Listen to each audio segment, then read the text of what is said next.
Reminds me of a story. It was one time a woman who wanted to go to India to go learn for one of their babas over there. She was very spiritual. And they told her, listen, where are you going to go all the way to India to be spiritual? You're a Jew. Stay in Israel. We'll take you to a Jewish seminar. Learn some Torah. It's the best spirituality in the world. A family just did TeShuva. No, come on, join us. No, it's not for me, not for me. Miskena, she was empty. So listen, we're willing to even pay for your ticket to go to India. Just go to this seminar. Try it. Just go to this seminar. Go to this one lecture. One lecture will pay for the ticket to India. Okay. She goes to the lecture. As HaShem would have it, the lecturer doesn't show up. Room full of people, 500, 1,000 people. But the speaker couldn't make it. People are waiting. Most of them are not religious. Semi-interested. Somebody convinced them to come. Possible chance of them doing tshuva. Speaker, MIA. Shem Erachem. Now you and me are thinking, wow, these people are probably Erev Rav. Hashem doesn't even want them to do tshuva. The Rambam says in Ilchot Tshuva, someone that's a min, someone that is a machtia rabim, makes other people sin, is a Christian missionary, or is a kofer, even if he's a Jew, tells other people to be mechalel Shabbat, tells people to come to parties on Shabbat, do all these types of things that are against Hashem, he's considered a min. He does it intentionally, he does it knowingly, he's considered 100% mean. He says, Sam, you're not even allowed to help him do tshuva. Even if you want to help him, you're not allowed to help him. So you're thinking, oh, maybe this is Erev Rav, maybe no. No. The story would go, the organizers of this big lecture, this big event, they see there's a few avrechim in the front rows. Few young guys, they're learning Torah. None of them are speakers. They're just coming to attend, they learn Torah. So, no. One of you, who knows who's the oldest, who knows something? Everybody is shy. Nobody ever spoke publicly before. Everybody buries themselves inside the chair. Listen, speaking publicly is not something you could just do. It's mamash, siyata d'ishmaya. Not everybody. There's many chachamim that don't have the ability to speak.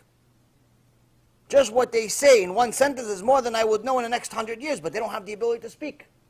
Hashem didn't give it to them. Moshe Rabbeinu wasn't a good speaker, but Hashem intentionally did it that way. Why? So no one ever says, no, he fooled them because he was such a good speaker. He fooled them to follow the Torah. Like Obama fooled the American people to vote for him not once but twice. Why? No one can say one accomplishment the guy did in his entire life, other than fooling the American people for 8 years. What can they say? He's a good speaker. That's it. No one can ever say he achieved anything in his life, but he's a good speaker, which he is. So Hashem specifically made Moshe Rabbeinu a bad speaker. Stutter, stammer, mamash, horrible speaker. That's who's going to teach us Torah. So no one can ever say, no, he fooled us. He had a quick tongue. No. So now in this giant lecture, they're looking for somebody to speak. They take one there. Okay, you're the oldest. Let's go. What are you learning? Oh, I'm looking at a little Gemara. Okay, what Masechet? Oh, Baba Kama, Baba Metzia, Baba Batra.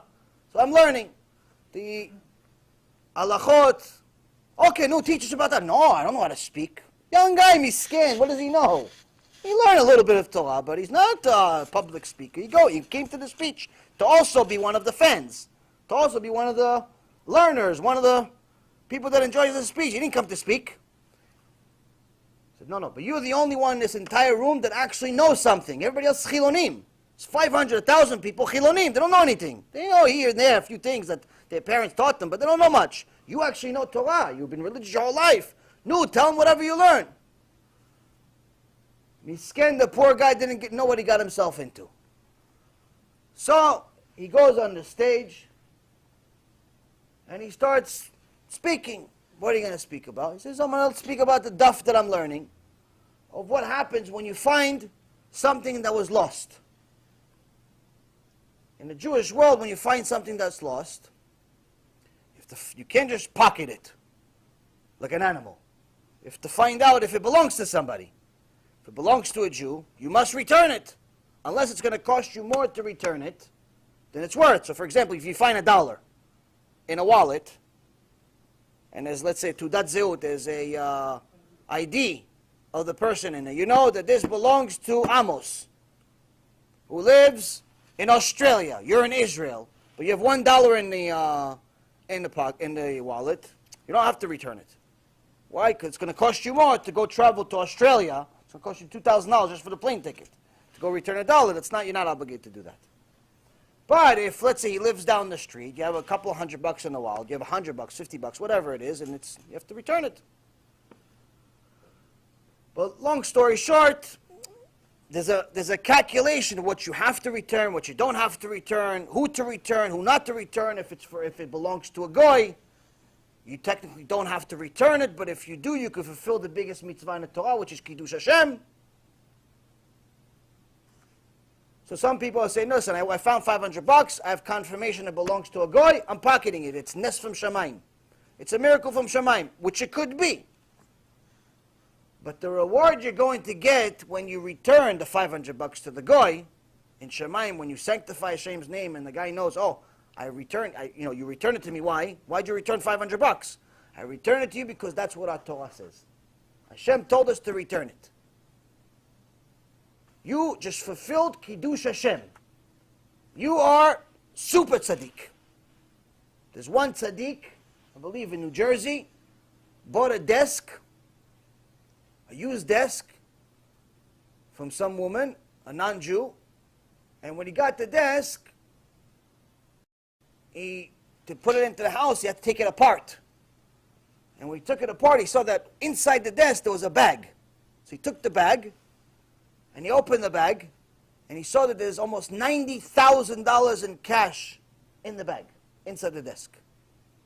$90,000. This is a typical, just a rabbi. He's not like some rich guy, he has millions in the bank or anything. Guy's young guy, relatively newly married. Now he had a choice. Now, based on halacha, he can keep the money, enjoy. Why? He bought it from a goy who pretty much is lost it. She considered it lost. She didn't even think about whether it was in there or not. It's allowed to keep it. But based on being a tzaddik, based on loving Hashem, he decided the right choice. What did he say? He said, I'm going to go return it to her. And late at night he called. By the time he got home from where this woman was living, was late at night, but he called her. The woman nearly had a heart attack. She said, oh, I forgot about it. I lost this. This is part of my inheritance that I got, but I lost it many years ago. I lost it. I forgot where I put it. She forgot where she put almost $100,000 in cash. She forgot. Miskena, she forgot. People are forgetful. Sometimes we forget stuff that's very valuable. But we think it is. Why did she forget it? So this Jew would have the test of what's more important to him. A few bucks or Kiddush Hashem. So this Jew went to this woman's house and he gave her the money. She gave him some type of compensation. She decided on her own. I don't know how much it was, but it doesn't make a difference. The compensation he got from Shamayim is endless. The story, the woman was so enthused about it, she decided to publicize it. She called the news for him. She called the news. He went on talk shows. People were just amazed. How do you, I mean, is this guy multimillionaire maybe? This guy maybe has a foundation with $100 zillion. He has nothing to do with it, but he just bought a desk for a couple $100. How much money could he possibly have? Became a very big Kiddush Hashem. So you have an opportunity to do Kiddush Hashem. If you find something, to return it to the goy. Now back to our story. This woman is watching this young avrech who doesn't know that much. He's not a public speaker. Teach. He says, This is Judaism. I'm going to India. I came all the way over here. There's 1,000 people. What is he teaching us about if somebody lost a wallet? That's what Judaism is. That's what Hashem cares about. Cares about if what you're going to do with the wallet. I'm going to learn from the guru in India. So she went to India. And over the next several months, she became BFFs with this guru. Oved Avodah Zarah,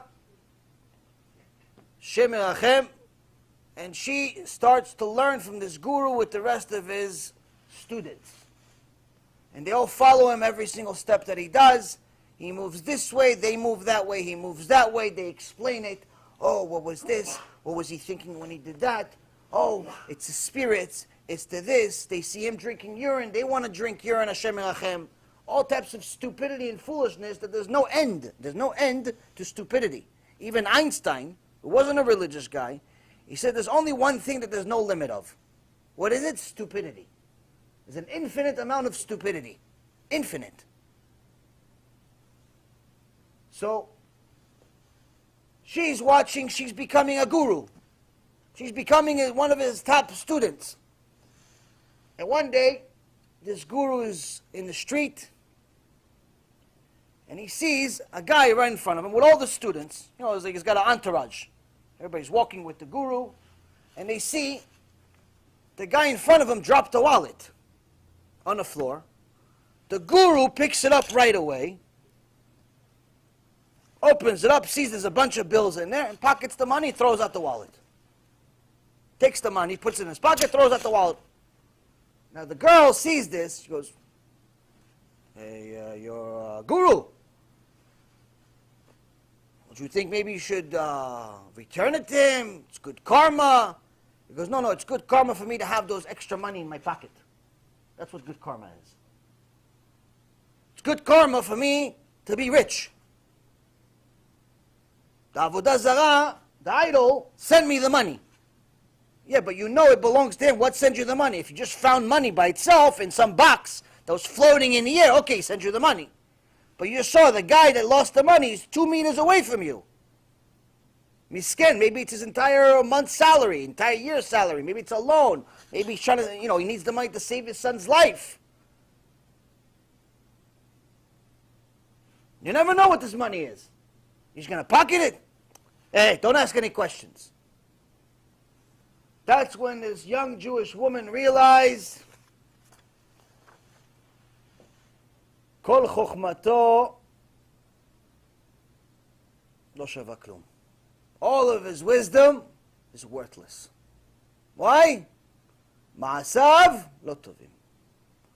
His actions are no good. His actions are no good. Like in the Kuzari had a dream. Angel came to him, said, Hashem appreciates your intentions.